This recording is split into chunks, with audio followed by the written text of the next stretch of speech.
สวัสดี FC ส่องก็แก๊กแสดงน้องมื้อนี้พาพี่พาน้องมากินข้าวกับต้มปลางัวเนาะผักกาดเฮามีต้มหมกเสบใหม่ๆเก็บมื้อเช้าน่ะ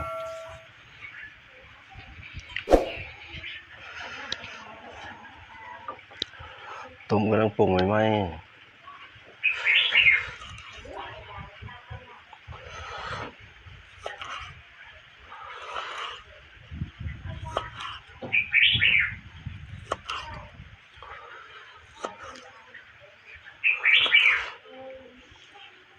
บรรยากาศฟังเสียงนกไปนำเนาะฝนตกพี่น้องเอ้ยมื้อนี้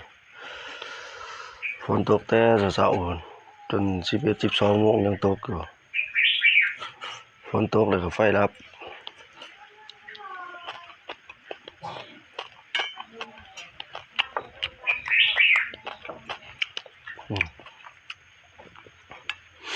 กินข้าวหุงมื้อนี้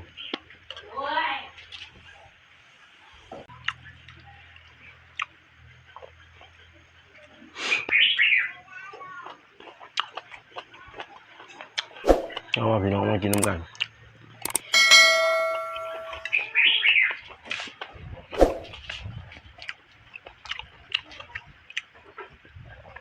บรรยากาศทั้งเมืองน่ะจึงเฮาเงียบสงัดช่วงนี้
ห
มา2 ตัวนอนเฝ้าคนละข้างมาเลย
กินสเบอร์ลาอิ่มเขาก่อนนะ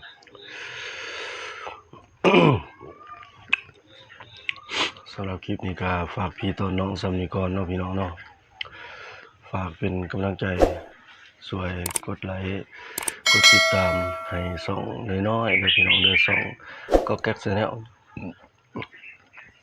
ขอบใจทุกการติดตามทุกคอมเมนต์ทุกการรับชมเนาะขอให้ทุกท่านมีสุขภาพแข็งแรงปราศจากโรคภัยไข้เจ็บขอให้ร่ำให้รวยเบิดสุขสุขคนสิ่งสำคัญก็อย่าลืมเด้อพี่น้องเด้อปัจจุบันนี้การแพร่ระบาดของพยาธิโควิด -19 อยู่บ้านเฮาก็ เป็นตาย้านแน่เนาะเห็นว่าตัวเลขการติดเชื้อก็เพิ่มขึ้นนับมื้อเนาะเพราะฉะนั้นการไปการมา การดำรงชีวิตก็ต้องไระมัดระวังเนาะรักษามาตรการที่ว่าทางการจัดตั้งคันเทิงเพิ่นได้กำหนดไว้เนาะ